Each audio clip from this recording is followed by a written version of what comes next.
So we have three speakers this morning.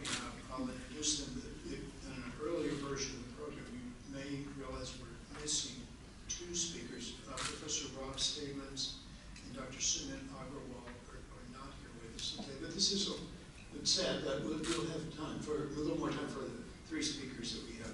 So my far left is Dr.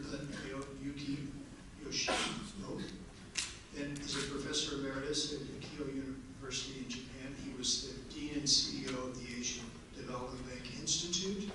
He obtained his PhD from Johns Hopkins University and was an assistant professor at the State University of New York and visiting professor at Sciences. He's chief advisor at the Financial Research Center of the Japan Financial Services Agency, and he's been awarded honorary degrees by many universities, including the University of Heidelberg in Sweden and Martin Luther University in Germany. He's the recipient of many awards, and he's also a member of the Economic Advisory Group for the Republic of Palau and advisory board chair at the Stockholm School of Economics in Sweden.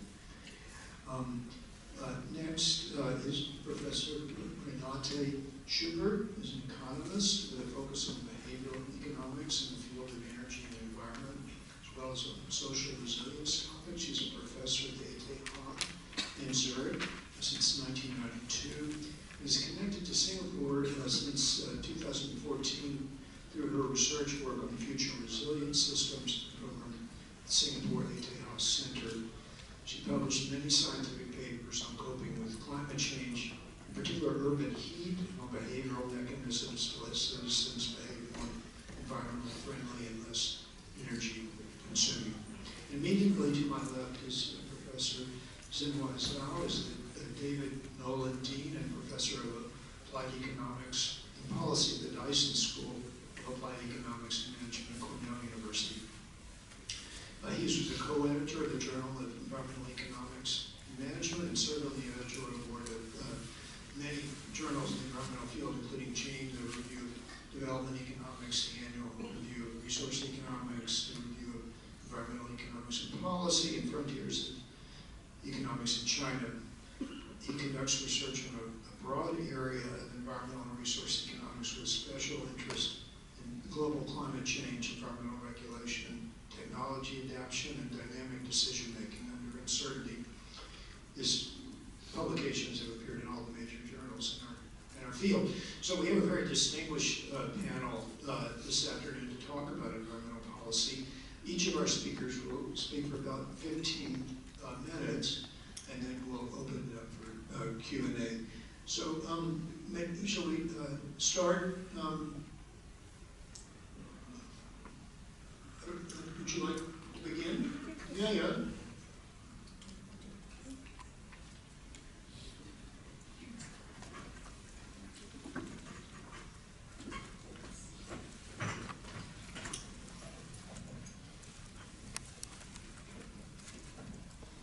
Thank you very much for the invitation for a very important panel. I'm specializing in finance, so I like to look at environmental issues from the standpoint of finance. And there are many environmental policies proposed. First one is ESG, and the second one is carbon pricing, carbon trading, and then green bonds and carbon tax. These are the four major policies recommended to reduce CO2 emissions and so on.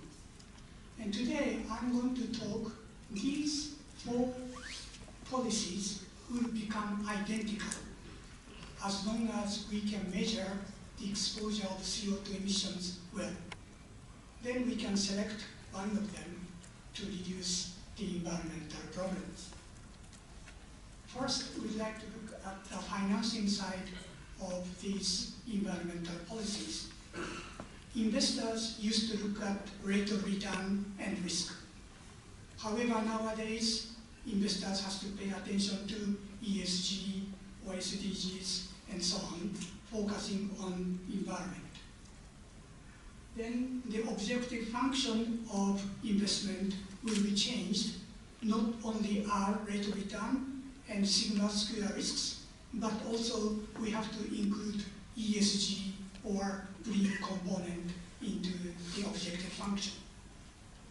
Then the bottom of the equation, optimal allocation of portfolio, used to depend on return and risk and correlations, but now we have to add the last component, ESG of company A and company B. So these are the recent changes in investors' behavior. And we can look at the rating agencies. How do they define ESG? As you can see here, I picked up 5 rating agencies. Each rating agency defines how they measure the environmental component of ESG. Top one is Bloomberg. They look at the disclosures of the companies, how many pages they are talking about environmental issues. In the middle, this MSCI, they define 37 indicators, and then they check all those 37 components of each company, and then they measure the scores. Then you can imagine, depending on the rating agency, environmental scores will be different. And actually it is so. I picked up 3 rating agencies, and company A and company B. Then first one is Bloomberg, 2.9 and 3.9. Then last one is Robeco-san, 8.6 and 1.8. So depending on the rating agency, scores of environments are different. And that will bring a different portfolio allocation, which is shown in the red numbers. If we look at Bloomberg, 54% should be allocated to company A, then 46% should be allocated to company B. And then depending on the companies, allocations will be different. Then this will bring, many research is going on about ESG score and the rate of return and risks. And this empirical analysis of mine shows it does not necessarily correlate. So rate of return and the ESG scores are not necessarily correlated, except for 2 cases. And the risks will be the same. So in other words, the current problem ESG for each rating agency has their own criteria. So depending on which rating agency we'll pick, that will lead a different portfolio allocations. One of my students are working at the Japanese bank, and he was assigned to changing the portfolio allocation of the bank. Then his boss said, don't look at just one rating agency. Please look at 2 or 3 rating agencies. Then my student called me up, Professor, I have a problem. I picked up 3 rating agencies. Then each rating agency will give me different ratio of portfolio allocation. So that is creating huge problem of actual world. So we don't have any identical and unified criteria to measure environmental scores. Next, I would like to look at carbon pricing. This figure shows the fluctuations of carbon pricing in various parts of the world. Blue one shows very high carbon pricing, and that is in Europe. So in Europe, carbon prices are very high, but all other regions, including Japan, the carbon prices are much lower. So we want to say we should implement carbon pricing. However, region by region, prices are so different. Why are they so different? Carbon pricing is determined by carbon trading. So each country set up the cap ceiling, how much the company can expose their CO2 emissions. So top one on the left. Then government set up red line. Then this company A is exceeding that cap. Then they have to purchase those exceeded CO2 emissions. On the other hand, company B on the top is below this red line. Then they can sell those rooms where their exposure is lower. And that determines the price of the carbon. And you can imagine, if this ceiling is higher and higher, then carbon prices will become lower. If this red line ceiling becomes lower and lower, then that will increase the carbon prices. And carbon price is obtained in the bottom equation. So that is why in many regions, carbon prices are so different. Next, I would like to look at green bonds. International Capital Market Associations define 10 projects where green bonds can be issued. First one is renewable energy, solar power, wind power. Then the company can issue green bonds. Last one is a green building. If company is going to be focused on green building, and they can issue green bonds. And in Japan, several green buildings has been constructed in Tokyo region. So I interviewed those construction companies of green building. How much CO2 has been reduced by this building? Then constructor said, Professor Yoshino, we don't know anything accurate. We are sure this building will be exposing 20–30% lower CO2s. And I went to another building, the same. They said around 30%, but we don't know exactly. That is happening in green building. They don't know how much amount of CO2 emissions they have reduced. But these are called green building, so they can issue green bonds. Then we can look at these various policies. First one is ESG scores, and then second one is carbon tax, third one is green bonds, and fourth one is the carbon pricing. So far, all the indicators by the policy are different from one to another. How could it be possible to make it identical? It is important to measure the amount of CO2 emissions. Then I'm going to explain all these 4 policies will become identical. ESG rating, environmental rating. If they are based on CO2 emissions, then adjustment, if CO2 emissions are very small, then that should be AAA. Then if it's in the middle, single A.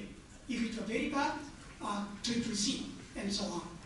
So theta is the adjustment to change their rating from AAA up to CCC. Then if theta times CO2 is the adjustment factor to define the ESG score. And green bonds, the same theta times CO2. If the project is reducing CO2 very much, that should be AAA. And not so much, then single A, and so on. And again, we can measure the green bond rating, theta times CO2. And carbon pricing is P times CO2. Price of the carbon times CO2. Then lastly, carbon tax. It's carbon tax rate, T, times CO2. Then you can imagine if theta is equal to P is equal to T. Tax rate is equal to carbon price. And then adjustment to credit rating theta is the same as carbon price on P. Then all of them will become identical. So this shows most important thing is to measure the amount of CO2 emissions. Then whichever the method will be used, either carbon pricing, green bonds, ESG rating, or carbon tax, all of them will become identical. And most important thing is to measure the CO2 emissions. And these are the disclosed CO2 emissions that Japan, India, and USA. And nowadays, companies' exposure of CO2 emissions are measurable, and it is reported.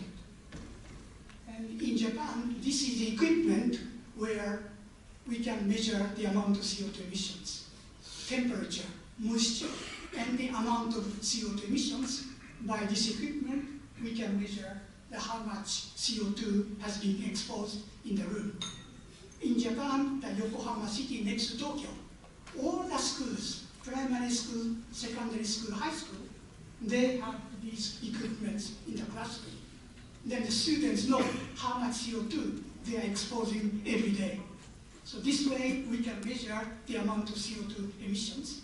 And if this data is transferred to, for example, electric power companies, then they know how much this company is exposing CO2.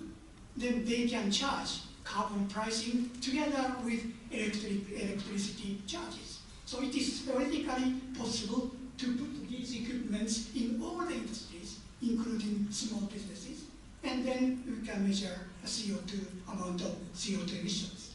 Then whichever the method will be used, it will become identical. And however, the gains and the transfers will be different. In case of carbon tax, money goes to the government. Green bonds, then it is the transfer among the private companies. So which method is used, the burden and benefits from the sector will be different. However, mathematically speaking, for the corporation side, business side, whichever the method is used, the cost will be the same. If it is green bonds, then interest rate on their borrowing will become higher. If it were carbon pricing, P times CO2, and carbon tax, T, tax rate T times CO2, then the burden of the companies will become identical. Lastly, the problem is the small businesses. This is the interview by Japan. Many small businesses are lag behind to introduce various technologies because they don't know, they don't have any experts, they don't have money, so they cannot introduce the high technological progress to reduce CO2 emissions. Then it will be needed government support to introduce these equipments even for small businesses and medium companies. Probably then, in that case, carbon tax or carbon pricing, because the money comes to the government, and those money can be utilized to reduce the CO2 emissions by small businesses. Lastly, I only talked about CO2 emissions, but if we need to restrict other exhaustion gases like NOx and so on, then it is very important to measure not only CO2 but the NOx, and then charge tax rate or carbon pricing for those exhaustion gases. Then the burden for the company will become identical, and then that will be very helpful to reduce CO2 emissions. So that's my presentation. Thank you very much.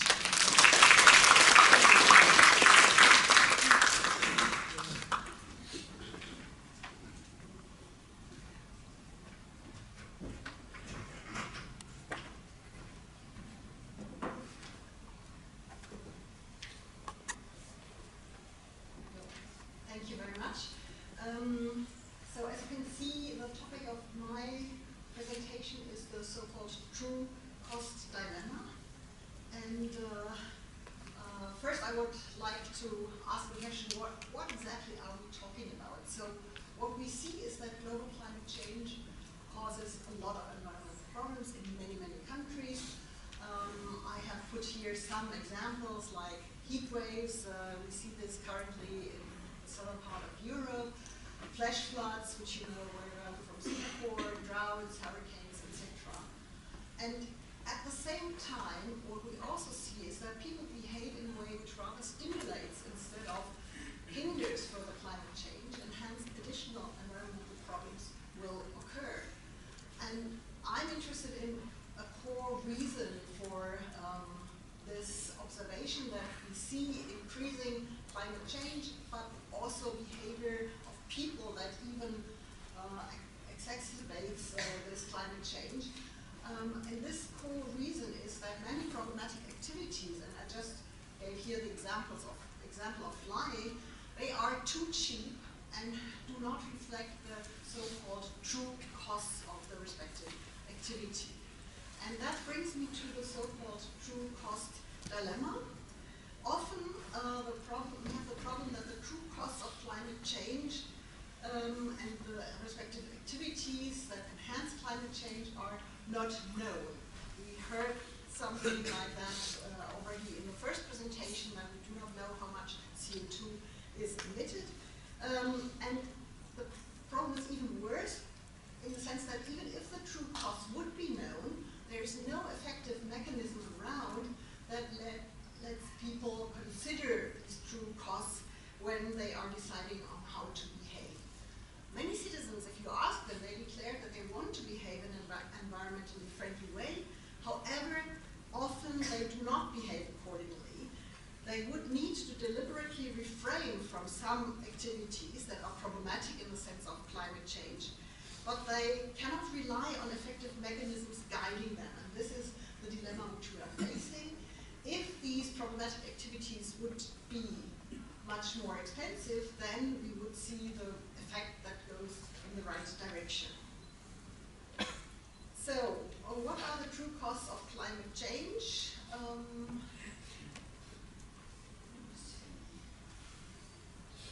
Okay, somehow the first point was left. The true costs of climate change reflect the current and the future damages or costs for society caused by climate change and the resulting environmental deterioration. So this relates nicely to the presentation of Dale, which we had this morning.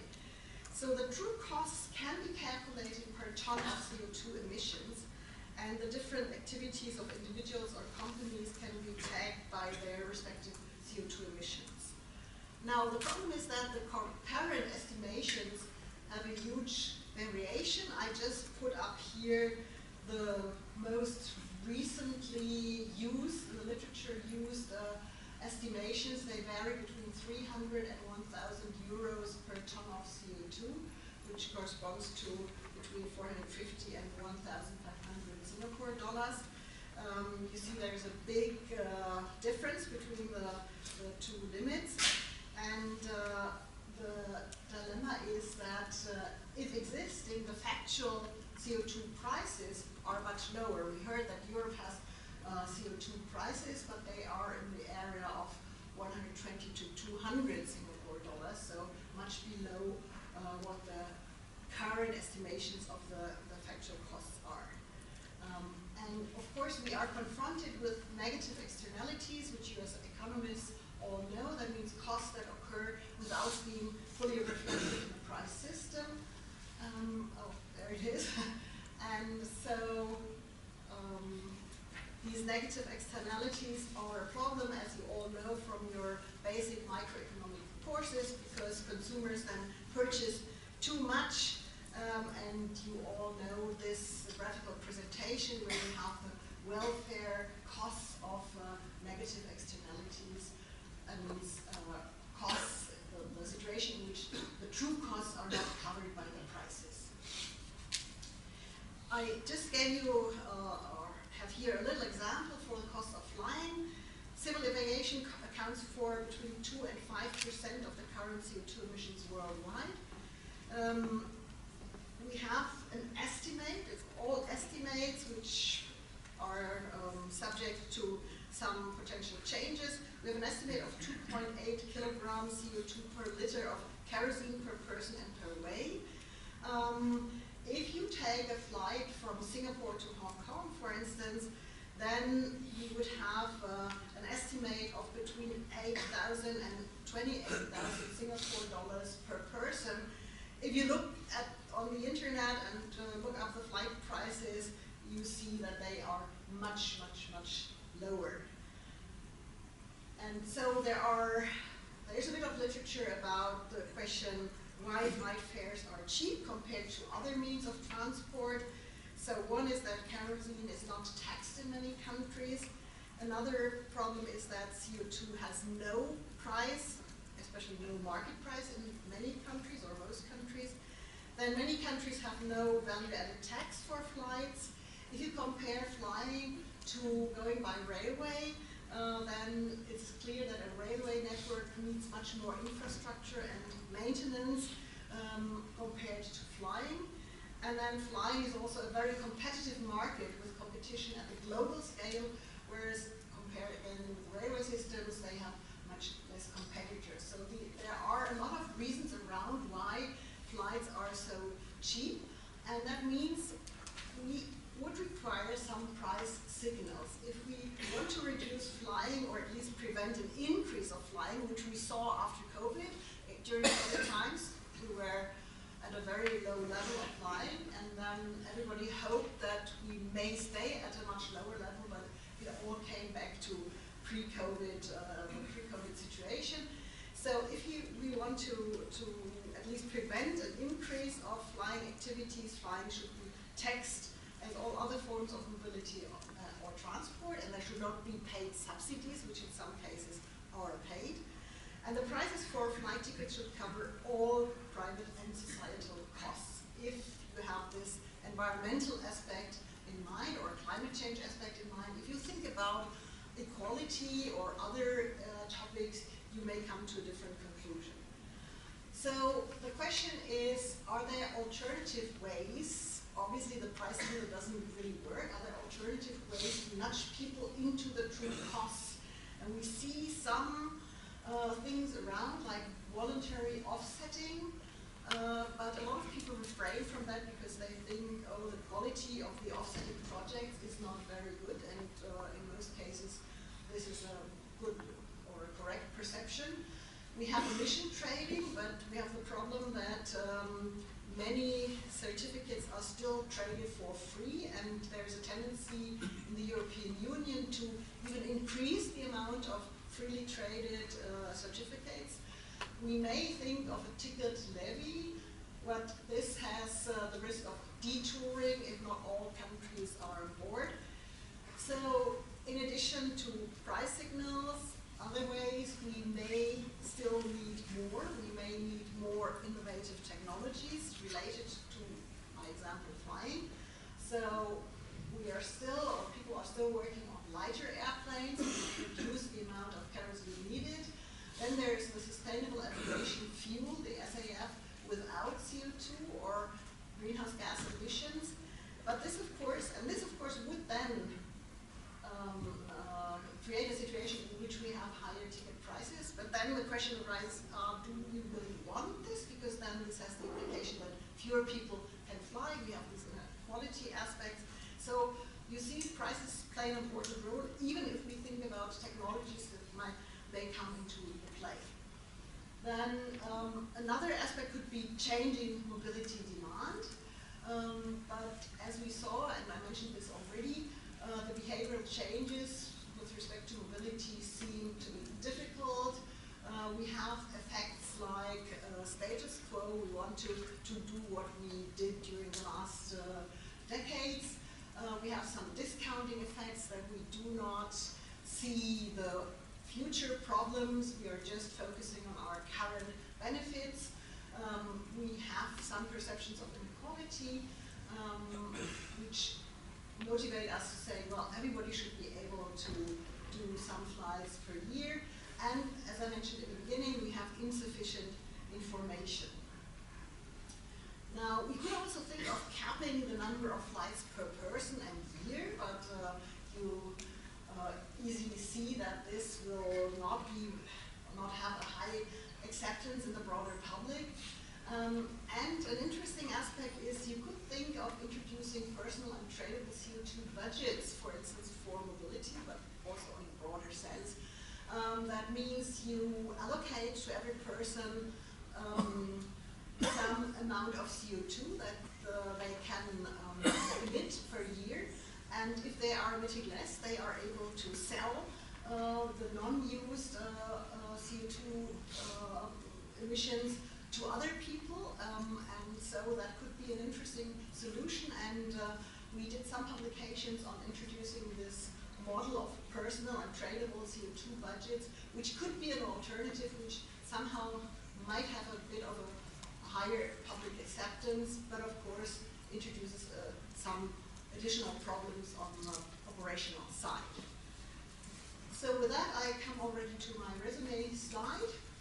So if environmentally detrimental activities are not priced with their true costs, society's welfare is at risk. This is the very classic economic argument of negative externalities.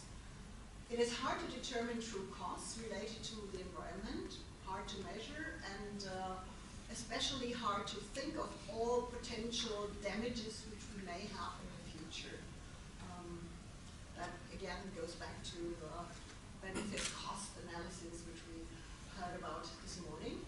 Higher prices would allow us to internalize some of the social costs of activities with environmental impacts. It's seems hard to implement with higher prices due to different reasons. And therefore, I think it matters to think about other options to reduce the number of environmentally detrimental activities, like, for instance, the personal budgets, which I mentioned. That's it. Thank you very much.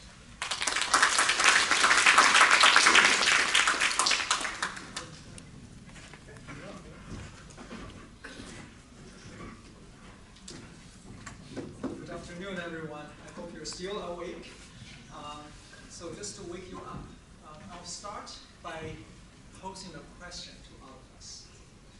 What is common among a rice farmer in Hunan province of China, a Uber driver in Detroit, Michigan, the US, a software developer in Bangalore, India, a TikTok influencer in Rio de Janeiro, Brazil, and a homeowner with rooftop solar in Perth, Australia. Prosumers. They are the individuals who both produce and consume the good that they produce or they can purchase from the market. Rice farmer in Hunan, so 2 years ago I presented a paper here. It's about soil pollution. But it basically showed that those farmers in Hunan province of China produced rice partly for self-consumption, and that aspect motivated or determined helped influence their decisions, planting decisions. Uber drivers use your own car both for self-transportation and also for providing services to others. Software developers in Bangalore, India, they are the largest group of contributors and consumers in GitHub. This is a community where you both contribute and consume the kind of software that you've developed. Influencers in social media, we all contribute and we consume. And of course, in the classical example in environmental economics, rooftop solar, right? We generate electricity and we consume electricity. And so I will make an argument that prosumers are extremely important, that they will play a critical role in the green economy and green transition. Now, this talk partly draws from a paper that I'm still working on with Alberto in NYU, with Andrew in Michigan State.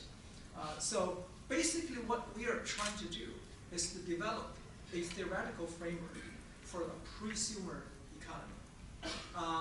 Now, I will not have time to delve into the details, but I want to give you some flavor of the model, and then I'll transition to the second part of the argument, which is prosumers will play a very important role in green transition. So I already provided the motivating examples, right?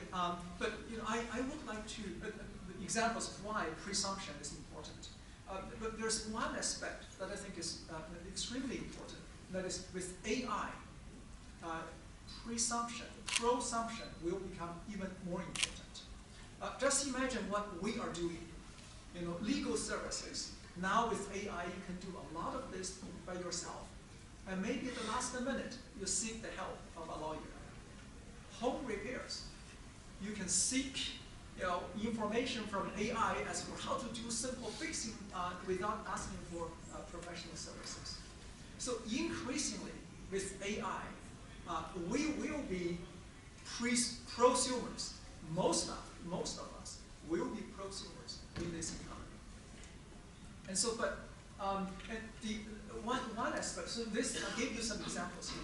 Rooftop solar. That's a classical example that I've been studying for a while.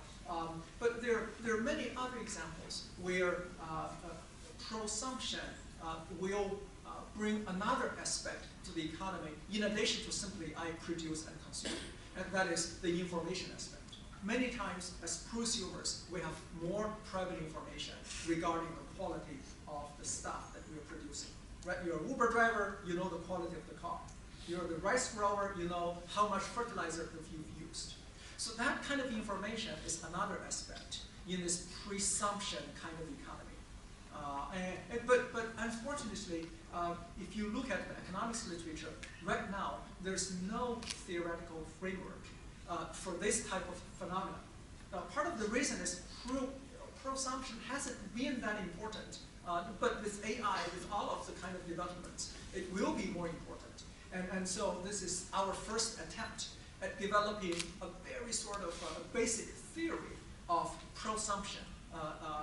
And the kind of, the level of analysis is very basic, is intermediate, undergraduate, intermediate, micro level, but it sheds some light in terms of what is really unique about prosumption. For example, in this framework, we can show that many times the agents, they respond to two prices, not only one price, right? One is the sell price, if you sell, and the other is purchase price. And many times those two prices are different, right? That's one aspect.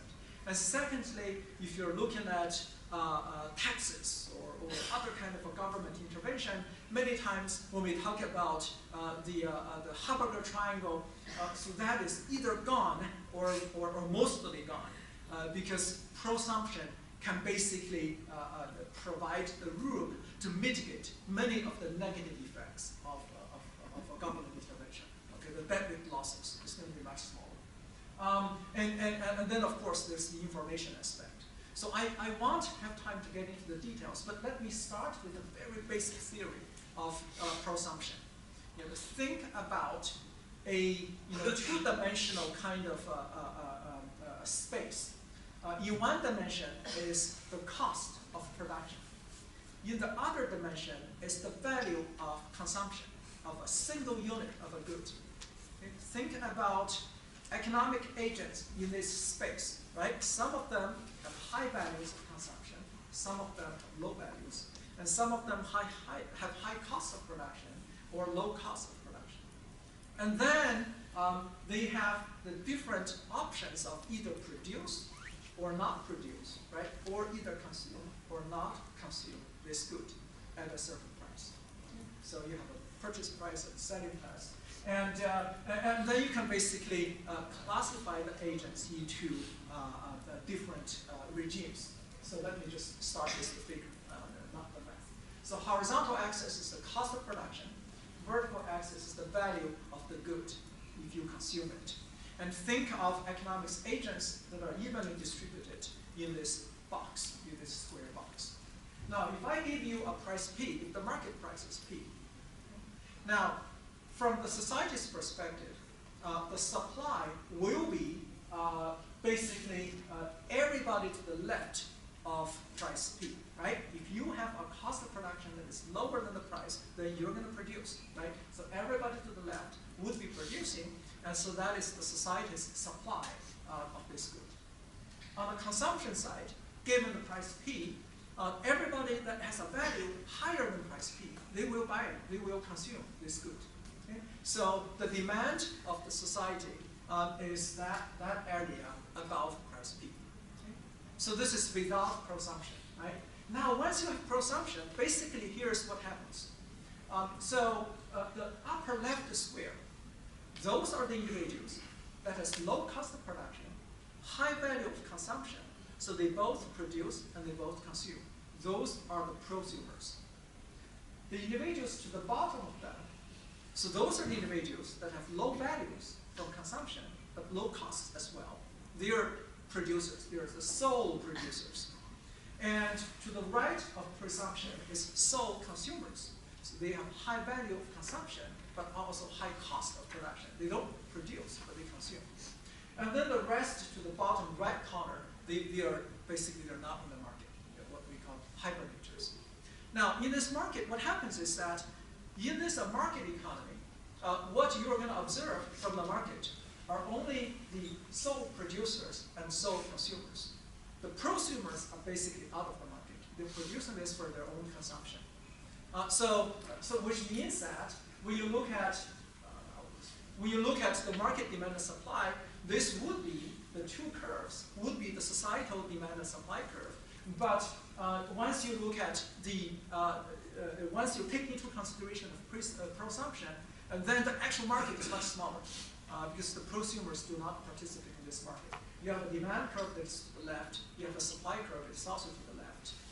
And that is what is driving the much smaller Hamburger triangle if you're looking at pets, for example. Right? And then you can expand the model into asymmetric information, multiple goods, single unit goods, two prices, and all of that. But what I will do is now to think about prosumers in grain transition. So in grain transition, there's several things that we need to think about when prosumption is important. One is, who are the prosumers?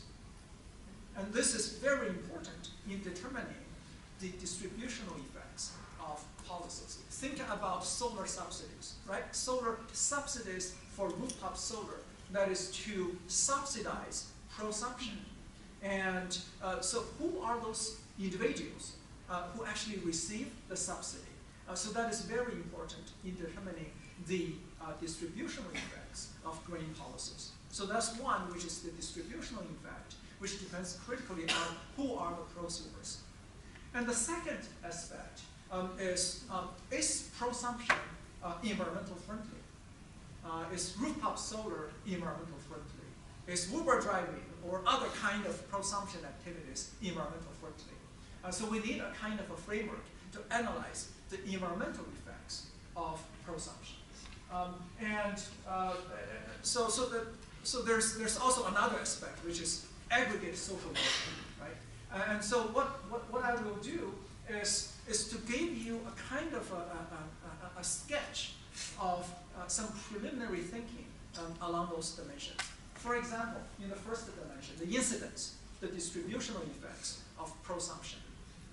And so this very much depends upon what is the reason for an individual to be a prosumer. Okay? So, for example, is this low cost? Remember, the prosumers are the individuals with low cost of production and high value of consumption.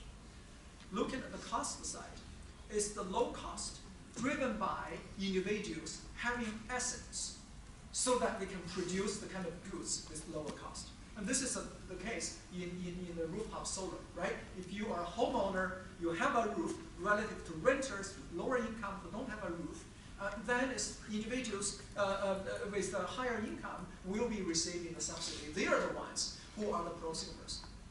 Now, in contrast, in another economy where prosumption, for example, growing your own food, is driven by the inability to afford high price of food. In those cases, the prosumers are the individuals who cannot afford the food. They have to grow the food themselves. In this case, the prosumers are the individuals with lower income, and subsidies to prosumption will be progressive rather than regressive. Right? So those are some of the thinkings we have to be paying attention to when thinking about the distributional impacts of prosumption. Now, in the second aspect is prosumption environmentally friendly? Now, this is something that is not clear, and we're still trying to figure out the ways in which we approach this problem mathematically. But there's several aspects that we believe is really important. One is a scale effect. Is prosumption going to lead to more economic activities? Do you have a rebound? For example, rooftop solar. We have evidence that once you install rooftop solar, you're going to be consuming more electricity. So there's definitely a rebound effect over there, right? So is prosumption going to lead to more economic activities, especially 30-year economic activities? So that's the scale effect. And the second is the technical effect. Is prosumption, right, when you produce the good yourself by individual households, are you more efficient in producing the good relative to a large scale, for example, utility or large scale production? In many cases, individual households are less efficient, but there are many cases where individual households are much more efficient in providing the good. For example, in sorting of household waste, it's much easier to sort this at an earlier stage, and individual households are much better at that. right? So there's a kind of technical effect that could go either way. Now the other one is composition effect. So is prosumption, when individual households produce this good, is that displacing a dirtier good or a cleaner good? So I gave some examples here. For example, solar, if the rooftop solar is displacing fossil fuel generated electricity, right? So that is a cleaner good replacing a dirtier good. Sorry, my time is up, so I'll finish that. Okay. But if you have a situation where the individual households are producing, producing heat by themselves using burning wood, that is a dirtier case. And then there's the information effect, right? So I talked about asymmetric information. Very, very quickly, so I gave some examples of the kind of the tiers. So some of the prosumptions are likely green, but some of them are likely, for example, rooftop solar is not necessarily green. I think it's overstated. But reuse, recycling, these kind of things are definitely green. And there's also, other kind of prosumption that is brown. So I'll stop here, but I think the take-home message here is we need a lot of work and start to really looking into specific cases of prosumption, because this is a sector that is growing. We need an economics model, and we need more empirical work to do this. Thank you very much.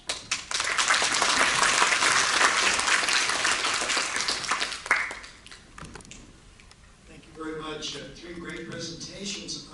Shall we open it up for questions? Who would like to start? Anybody? Well, maybe I would just break the ice with a question for Jen Wong. When I was listening to your presentation, fascinating, but aren't you taking us back to the old days in development economics where we had self-sufficient farmers? And I mean, if you go back in human history, weren't hunter-gatherers all programs? It's a wonderful question. Thank you. So now, if you think about prosumption, before market started, right? We are all producing our own goods, right?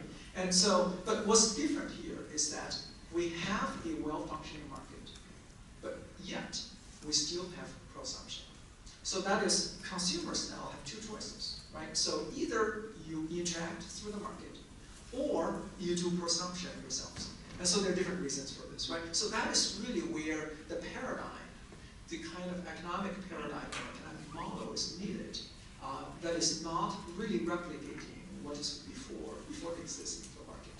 But you're right, there's a long history of studying this. I mean, subsistence farming, for example. I mean, development economics, we've been studying this for a long time, right? But I think this kind of framework, as we were developing this, we couldn't really find, even in subsistence farming, the theoretical work, we couldn't find anything that can give us this level of the additional insight for this analysis. Great. I mean,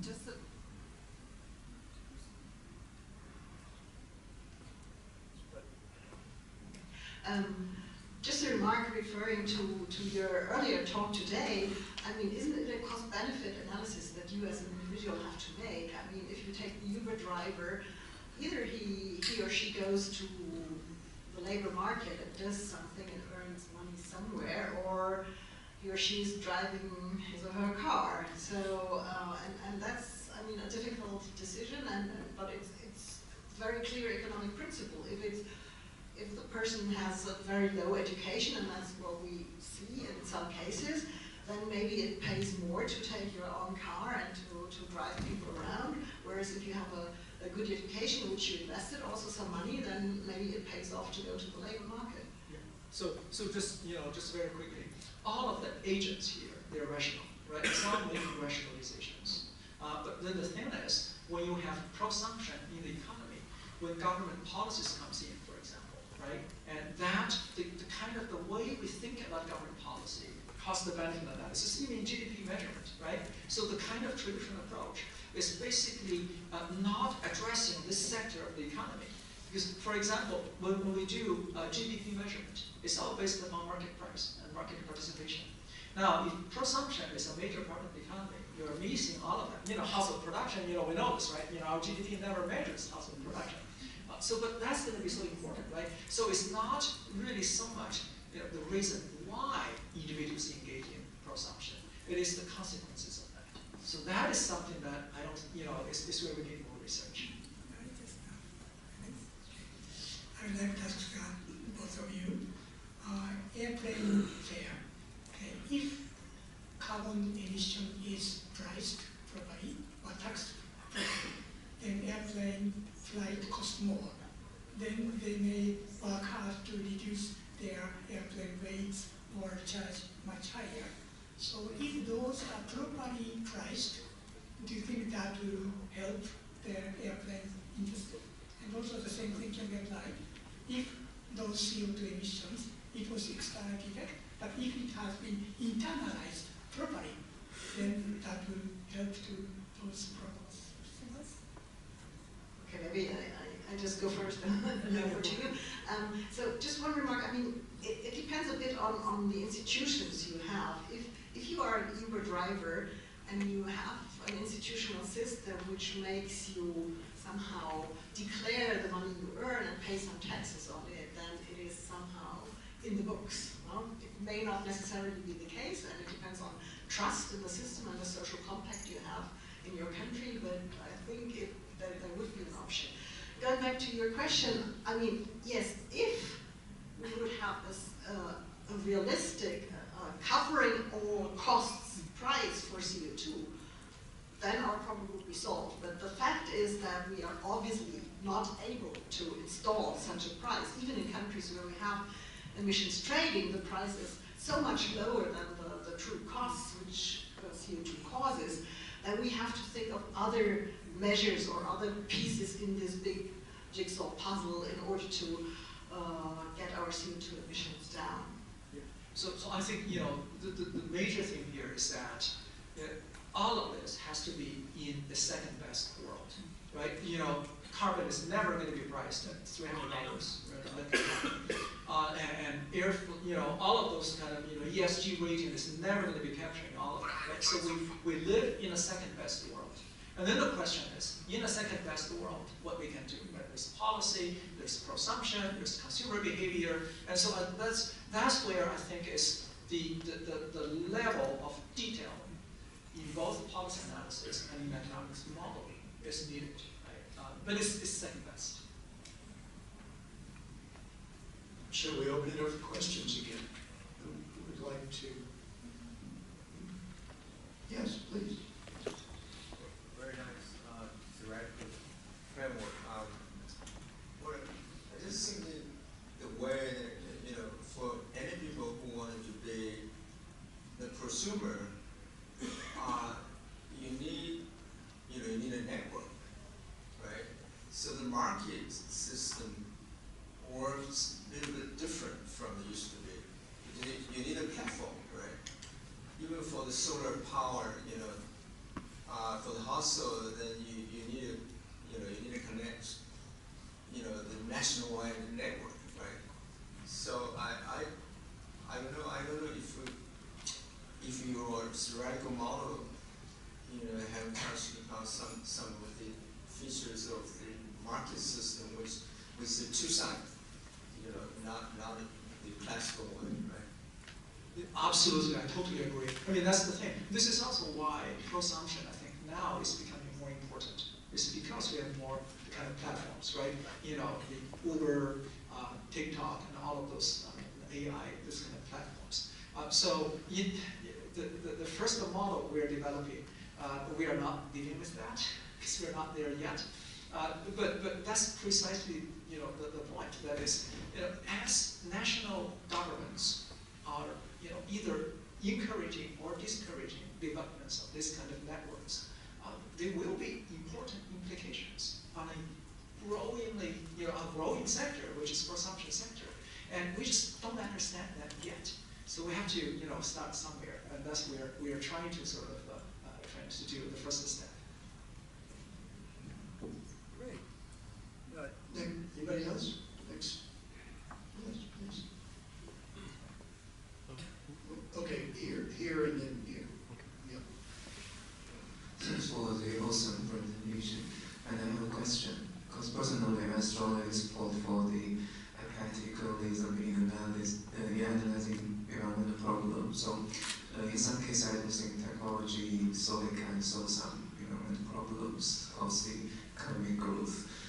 interested in this prosumer concept. So if prosumer consume and produce some good or service based on the use, or we can give the value back to the use value. So if we expand the scale of prosumers, can we, in some case, to avoid some unnecessary consumptions, especially have some adverse impact on environment? Thanks. So can I just very quickly, so the empirical evidence is really mixed. So there are situations where prosumption actually, the rebound effect is very significant, right, in the case of solar. But there are other cases where, prosumption actually reduced, so there's, I think in sociology, they talked about some of the effects of prosumption actually reducing consumption. So it's just, empirical, I think, the evidence is just mixed. Okay, my stance is proper tax measure for actual CO2 emissions will be important because consumers has to realize how much they are damaging to our world. I think that pricing will be very important as a signal. I would fully agree, but on the other hand, you see that it is not possible to introduce these taxes. There is too much opposition, and so we really have to think about other ways or additional ways to get this done. Maybe there's a little bit of a tax, which we see in some countries, but it will never be as high as it should be according to the first best world, which you spoke about. And so in theory, I fully agree, but we have to face the reality that this will, at least during the next few decades, most likely not happen. And so what should we do then? And that also brings me to a question to you. So what sort of incentive would you see for your consumers to behave in a green way? So one thing that didn't get to talk about here is the possible correlation between the value and the cost. So for example, think about the value side. Many times prosumers are individuals who put more value into this kind of good. Now if we're thinking about the grain good, grain consumption, right? The coffee that is sustainably produced, those kind of things. It will be, or an organic product or products using less fertilizer, for example. It will be the individuals who put higher values on that. And so then the question is, how do you incentivize that, right? And so again, it's mind-boggling. Knowing on one hand that you need policy, but on the other hand, it's the feasibility of the policy, as well as what kind of policy that will be targeting the individuals you would like to target. But it's also exciting, right? The sense that we have lots of research work to do. Thank you. I'm Zafri from Universitas Indonesia. Is this about the ESG index differences? So from what I understand from your presentation, Professor Sino, the impact of these ESG differences is to the investors. So from the capital market side, because of the ESG differences, then the investor allocate their money could be very differently in terms of how they use these indexes. So how would these differences impact to the capital structure of the firm, especially for the firm that would like to be admitted as a green firm? Thank you very much. As I explained, each rating agency has their own definition how to measure environmental scores because they are making profits by themselves. So they want to change their own way.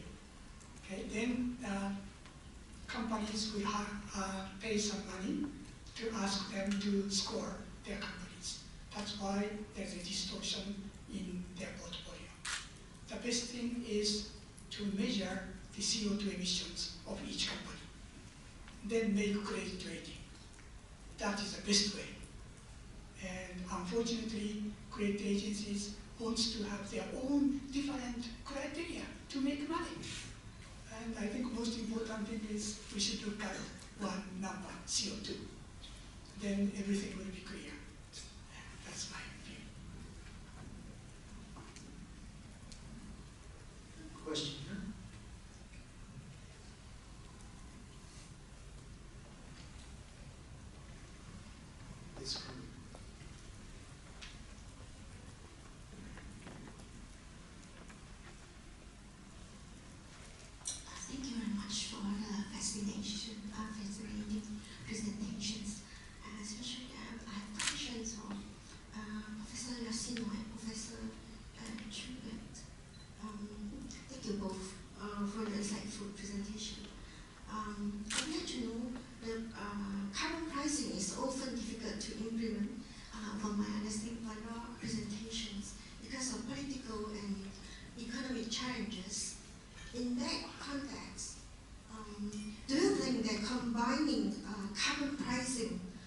with personal carbon budgets for travel could be a more effective way to encourage investment in green technologies and reduce emissions while avoiding major market disruptions and carbon leakage. Thank you. Thank you. Both of presenters are talking about real carbon tax rate is difficult.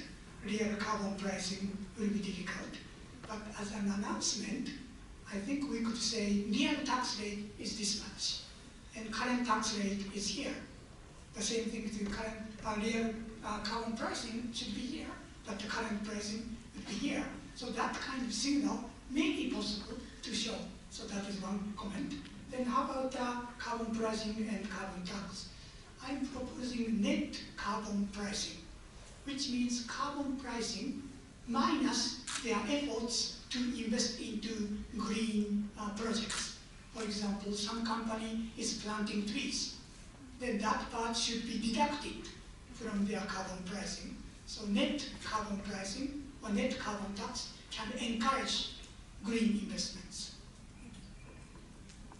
Okay, to add on, I think from a perspective of the consumers, in some cases it is really difficult for us consumers to know how much CO2 is attached to a specific activity or product that I consume.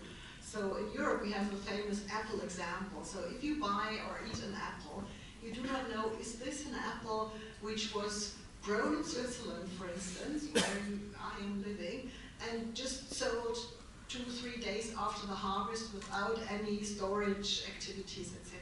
Or is this an apple that was flown in from New Zealand? So one and the same apple, in a certain sense, has really very different CO2 emissions. And so one important step would certainly be to have a declaration on more products than we currently have.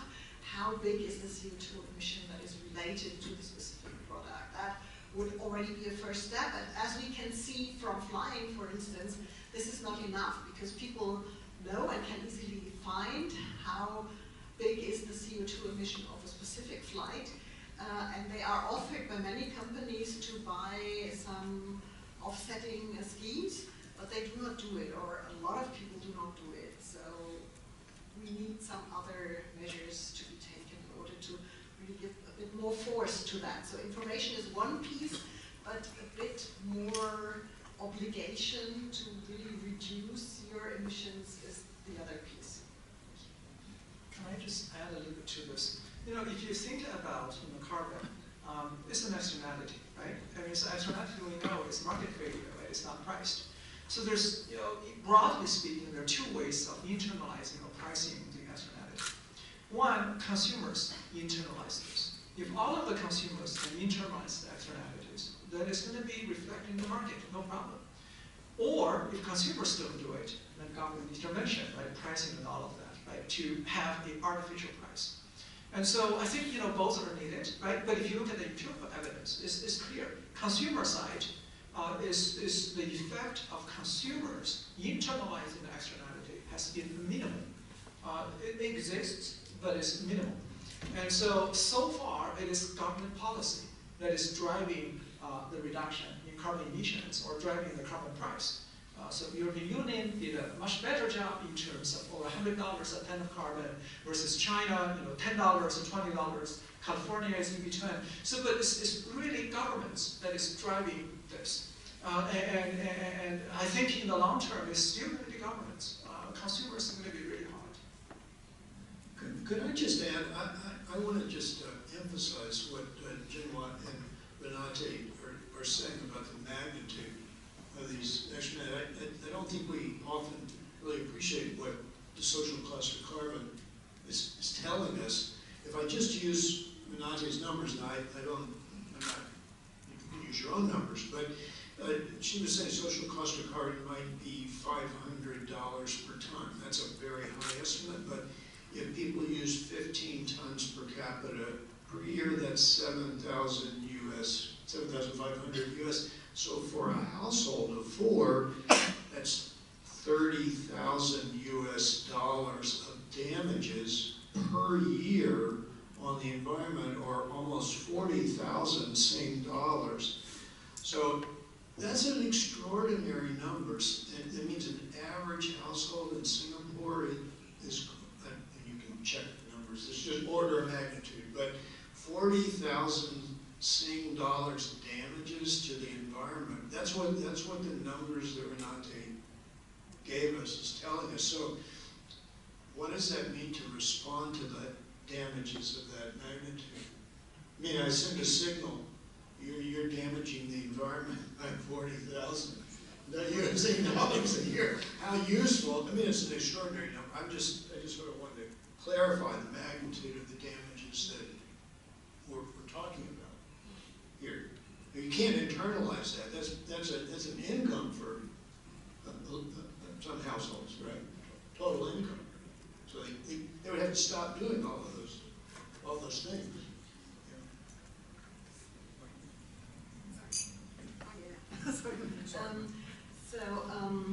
That's a very interesting point, and I mean, on the one side, it shows that we have these priorities that we have to set, a point which we discussed this morning, that we have to somehow decide whether we would like to invest some money in protecting the environment or not, or whether we would like to invest them in education or in other topics. And I mean, the other interesting thing is we are not, on average, we are not very much concerned about this big damage, because the big damage doesn't show up immediately, and that's the interesting point. Whereas if it goes to health, for instance, you often experience today or really tomorrow some bad effects. But these environmental aspects, they are in a distant future, for some of us in a geographically distant way, for some of us, or for most of us in a time-wise distant way, and that makes it so difficult to make us more alert to that we should take or should take into account these costs when making a decision. And so what we need in a way is some trick in order to get these future damages a bit closer to where we are now. I think discount value will be very important, as you said. If it is really 30,000, and that should be revealed to the public. This is the true cost. That signal will be very important. Anybody else have questions? Yes, over here.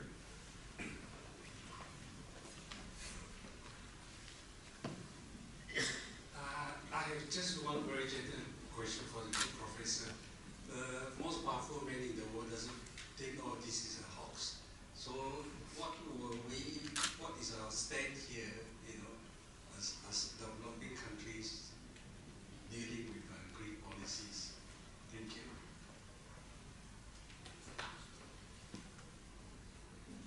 So could you, if I understand it, so the question is, what are the kind of options for developing countries in dealing with these issues? Is that the question? The most powerful man in the world doesn't believe this. Think all this is a hoax. Oh, you think the climate change is a hoax?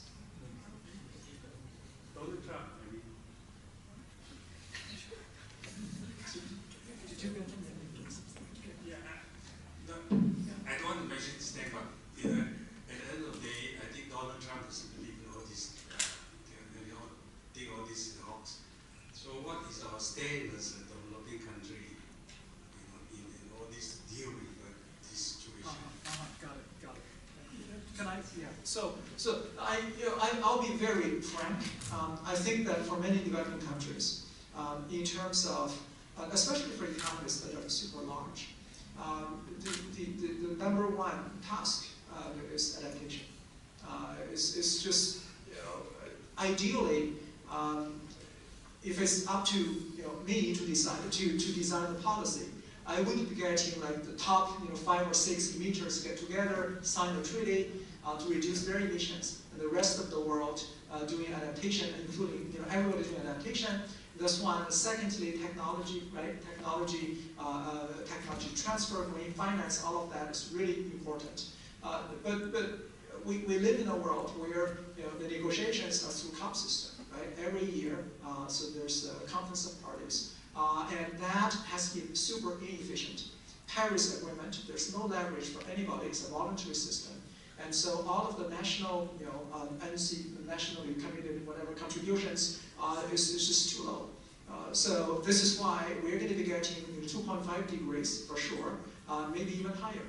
And so adaptation is going to be becoming so important. It's unfortunate, but I think that is what's going to happen. If I add, I was talking about small business in my presentation. Small business does not have technology, does not have money. Then the transfer of those technologies should be provided by some support from the government. Same thing can be applied to developing nations. I think some global organization should provide money to transfer technology from advanced nations to those countries. I'm worried we don't have any questions from this section over here. Do you feel neglected? Is there anybody here that has a question? I just didn't see. It's strange, I don't get any questions from either side, so I'm going to go down here. This other side. There's no questions from this. What about over here? Is there anybody have a question that I missed? Even Houston doesn't have a question. Well, we can wrap up, but I just want to ask one last question for all three of you. You wouldn't have any way of knowing this, but Renate and Yuki, we all swim together in the morning here at the hotel. I don't know what's wrong with Jim. He didn't get the message. So I'm a water economist. I have a question for all three of you. We're talking about the environment. I go to water conferences all the time, so everybody is always saying that water is the most important thing. It drives economic growth. We're having a water crisis, water scarcity, et cetera, et cetera. Water hasn't been mentioned in this conference. Why is that?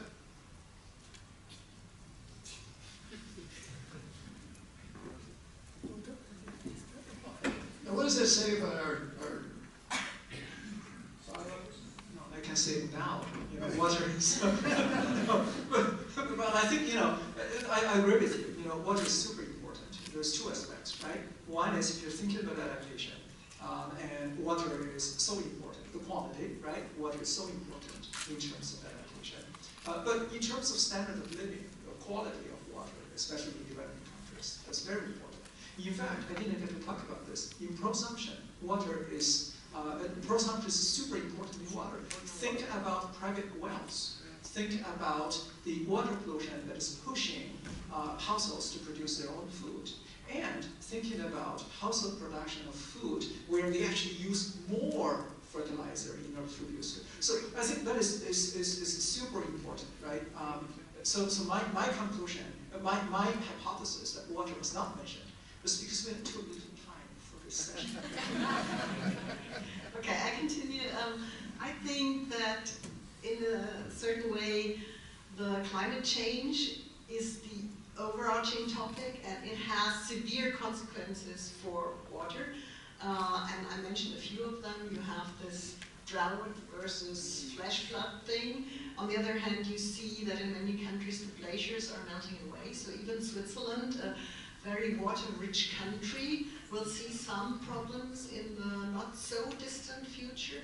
And so I think it's still early enough, or we should still not only think about adaptation. I'm fully on your side. We have to do a lot for adaptation, but we still have to do a lot in order to prevent the temperature increase to become bigger, because that would really put a big problem to our water supply.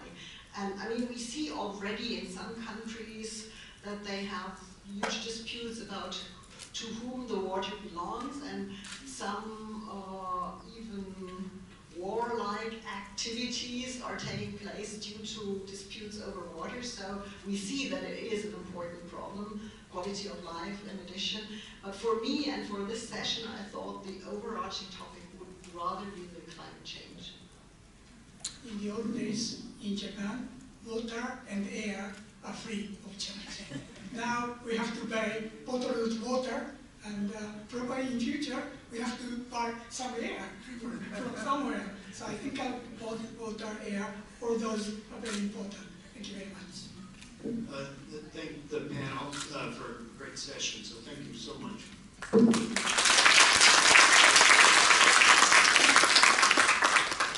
All right, thanks again to Professor Wooten and the panelists.